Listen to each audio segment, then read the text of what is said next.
নমস্কার, ওম শান্তি, জয় শ্রীকৃষ্ণ, রাধে রাধে। চলে এসছি আবার একটা নতুন ভিডিও নিয়ে। প্রত্যেক দিনের মতো আজকেও একই কথা বলবো। চ্যানেলটা ভালো লাগলে সাবস্ক্রাইব করুন, অন্যান্য ভিডিওগুলো লাইভটা ঘুরে দেখুন, লাইভগুলোর ভালো লাগলে শেয়ার করুন, ভিডিওগুলো ভালো লাগলে আত্মীয় স্বজন বন্ধু বান্ধবের মধ্যে শেয়ার করুন। যদি প্রয়োজনীয় মনে হয় তাহলে অবশ্যই শেয়ার করবেন এবং নিজের মূল্যবান মতামত কমেন্ট সেকশনে অবশ্যই রেখে যাবেন, কারণ আপনার একটা মূল্যবান মতামত আমার জন্য ভীষণ মূল্যবান। আজকের বিষয়, পৃথিবীতে দুই ধরনের মানুষকে নিয়ে একটু আলোচনা করব ছোট্ট করে। দুই রকমের মানুষ পৃথিবীতে ভীষণ দুঃখী, জানেন তো। এক ধরনের মানুষ যারা ভাবে আমি সবাইকে সন্তুষ্ট করব, সবাইকে খুশি করব, সবার জন্য পারফেক্টলি সব কিছু করব, তারা। আর দ্বিতীয় মানুষ হলো যারা ভাবে আমাকে সবাই বুঝবে, আমি যাদের জন্য অনেক কিছু করছি বা আমি যাদেরকে বুঝছি তারা সবাই অন্তত আমাকে বুঝবে। আমি তো কারো কোনো ক্ষতি করি না, তাই তারাও আমার কোনো ক্ষতি করবে না। আমি তাদেরকে সবসময় সন্তুষ্ট করে চলার বোঝার চেষ্টা করি, তাই তারাও আমায় বুঝবে। এই দুই ধরনের মানুষকে নিয়ে হলো যত সমস্যা।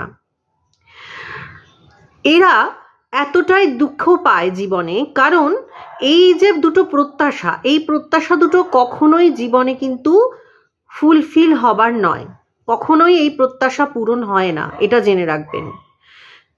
আপনি যতক্ষণ এই প্রত্যাশাটার মধ্যে থাকবেন ততক্ষণই আপনার জীবনে দুঃখের পাহাড় থেকে থেকে ভেঙে পড়বে। প্রথম ক্যাটাগরি নিয়ে আলোচনা করব, প্রথম যাদেরকে নিয়ে, সেটা হলো যে যারা ভাবে আমি সবাইকে সন্তুষ্ট করতে পারবো। স্বয়ং শারদা মা বলে গেছেন যে জীবনে সকলকে একসাথে তুমি কখনোই সন্তুষ্ট করতে পারবে না, তাই আগে নিজের সন্তুষ্টি হচ্ছে কিনা সেটার দিকে খেয়াল করো। একদম ঠিক, কারণ আমি কতটা করে স্যাটিসফাইড, আমি অন্য সবার জন্য যে কাজটা যে যতটা করছি সেটা আমাকে কতটা স্যাটিসফ্যাকশন দিচ্ছে, এটা কিন্তু আগে ভেবে দেখাটা জরুরি। আপনি যদি সব সময় এটাই ভাবতে থাকেন যে আমি প্রত্যেককে সন্তুষ্ট করব, তাদের মনের মতো করে আপনি কখনোই তাদের সন্তুষ্টতা জীবনে এনে দিতে পারবেন না। কাজে কাজে আপনি কতটুকু করতে পারছেন, আপনার সাধ্যমতো বা আপনার সাধ্যের বাইরে গিয়েও আপনি তাদের জন্য কতটা করছেন, সেটাই আসল কথা। সেটা তার ইচ্ছে থেকে কতটা স্যাটিসফাইড করলো সেটা বড় কথা নয়, কারণ একটা মানুষের ইচ্ছের কোনোদিন শেষ নেই এবং তার চাওয়ারও কোনোদিন শেষ নেই। তাই যত আপনি করবেন সে আপনার থেকে ততই চাইতে থাকবে, যত আপনি তার জন্য বেশি বেশি করবেন সে তার এক্সপেকটেশন আপনার প্রতি আরও বেড়ে যাবে। সে সবসময় আপনাকে টেকেন ফর গ্রান্টেড করবে, সে ভাববে যে এ তো আমার জন্য এই কাজটা করবেই, যে কোনোভাবেই, যে কোনো কারণে, যে কোনো পরিস্থিতিতে আমার জন্য এই কাজটা করবেই। এটা কিন্তু সেও মনে মনে কোথাও ভেবে নেবে। ঠিক এই কারণে সকলকে সন্তুষ্ট করা বন্ধ করুন। আজ এই মুহূর্ত থেকে আমি বলছি না কারোর জন্য কিছু করবেন না, কাউকে সন্তুষ্ট করার চেষ্টা করবেন না, কিন্তু আপনার পক্ষে যতটা সম্ভব ঠিক ততটুকুই করার চেষ্টা করুন, তার বাইরে গিয়ে নয়। বা যদি আপনার করার পরেও কাউকে আপনি সন্তুষ্ট করে থাকতে না পারেন, তার জন্য আজ এই মুহূর্ত থেকে নিজেকে দায়ী ভাবা বন্ধ করুন, কারণ সে সন্তুষ্ট হচ্ছে না, এই দায়ভারটা কমপ্লিটলি তার, আপনার নয়। আপনি এমন একজন মানুষ যে আপনি তাকে সন্তুষ্ট করার জন্য যথেষ্ট চেষ্টা করেছেন। এটা নিজের মনকে বুঝিয়ে নিন, দেখবেন জীবনে আর দুঃখ অত লাগছে না। কারণ যেই মুহূর্তে আপনি ভাবতে থাকবেন আমি তো কাউকে সন্তুষ্ট করতে পারছি না, যেটা বেসিক্যালি মায়েদের ভীষণ হয়। মায়েরা সবসময় ভাবে আমি সবাইকে সব পারফেক্টলি করে দেব, কিন্তু মায়েদের সবসময় মনে হতে থাকে আমি বুঝি সকলকে সন্তুষ্ট করতে পারলাম না সঠিকভাবে, সবাই বুঝি আমার ওপর বিরক্ত।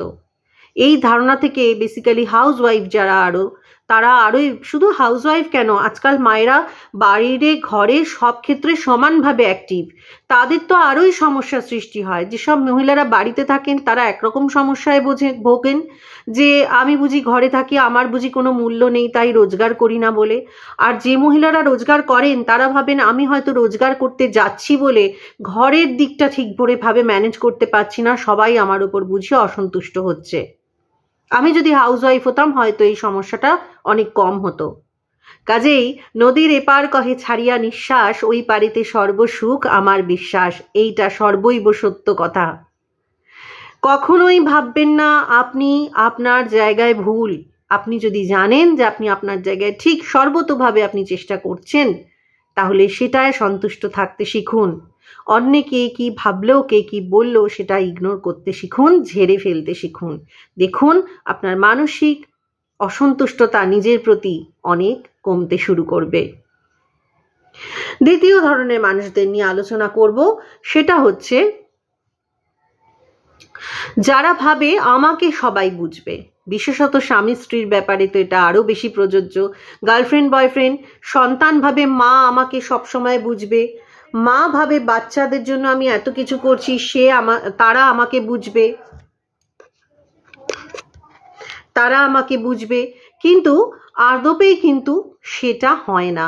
জগতে কেউ কারোকে তার মতো করে বুঝতে পারে না, এই সত্যিটাও আজ থেকে মানতে শিখুন।